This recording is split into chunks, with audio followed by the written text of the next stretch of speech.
Hi everyone, Mariah Leal, author speaker here, and this is video 3 on tips from the Adventures of Piper book series.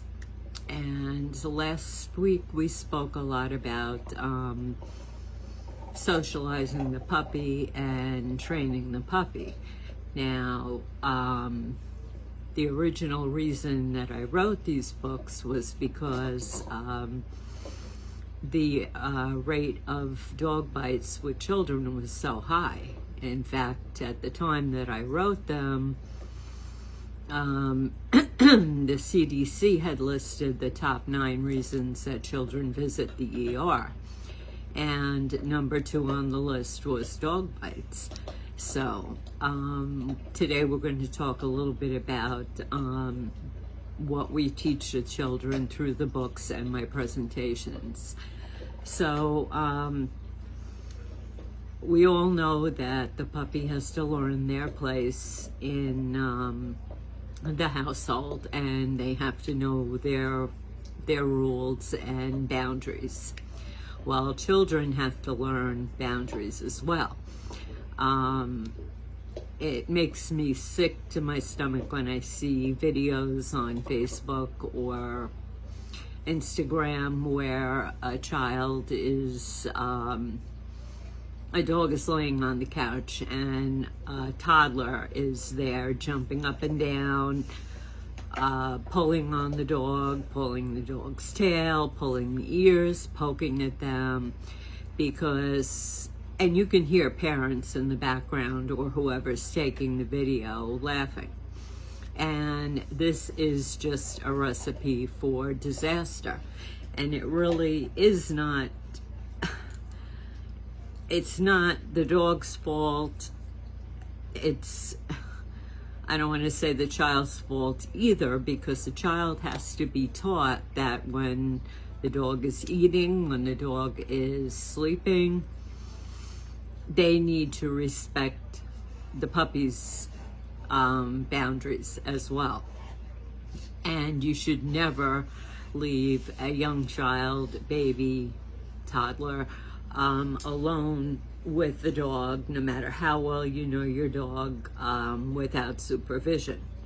Because all it takes is one little thing to be misinterpreted, or an accidental incident where the child hurts the dog and the dog retaliates with a bite. You don't want anyone in the family getting hurt. And too many people do not teach their children the proper way to approach dogs, and whether it be their own, or if they're outside walking down the sidewalk and they see somebody with say a breed they've never seen, like an Afghan with all that luxurious coat hanging down, and they want to go say hello to the dog, which is all fine and well. And when I've done presentations, I have asked the kids, I said, what's the first thing you do when you want to go pet a dog that you see, while you're outside playing or walking? And they all say, let the dog sniff me. And that's a very important step before you actually do any petting. But the number one thing is that you have to ask the owner, can I pet your dog? Because some dogs are service dogs and shouldn't be have interaction with other people while they're working. Some dogs may not like to be petted. If it's a rescue dog and has some issues, the owner may not want the dog to be petted. So it's extremely important that children learn these things from a young age. There has to be a mutual respect, and of course, a child is part of the pack as well as the rest of the family, and they are above the dog, so the dog learns his place very early on. And children need to learn about these boundaries too, at a very young age. My first dog we had gotten when I was 6 months old. She was 3 months old, and we were like siblings. And I was taught, my mother taught me, you don't poke at the dog, you don't poke their eyes or their mouth or pull their ears or their tail. And dogs can be very protective and loving with children and look out for them, which is nice. I mean, I was outside a lot as a kid, and there were people around because where I grew up was on a large estate, and we were in the cottage, and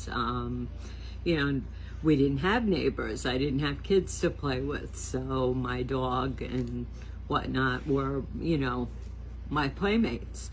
But I knew not to do certain things to her, and in turn she protected me. So she would go with me everywhere, and I felt safe, and I knew that that was going to be, it built a very strong bond between us. And unfortunately I lost her when we were both 12. But I just want to stress how important it is for children to learn these things at a young age. And they also need to take part in the training too, because that's another important thing. In fact, the whole family needs to know what the routine is with the puppy or the dog. You need to use the same commands. Either the mother or the father will be the one in charge and do most of the training.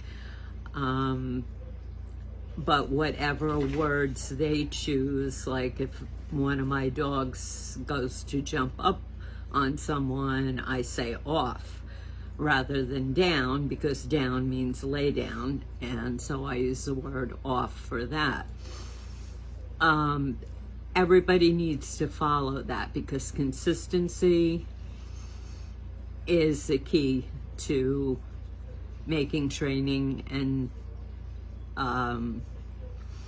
setting boundaries much easier. So we're going to talk more about this in future videos, but also when I'm doing the presentation, I do with Piper. Well, since COVID we haven't been able to do any presentations, but when before that, Piper and I would go to the libraries, and at the end of the presentation she would come in and she would show them show the kids what the different commands were.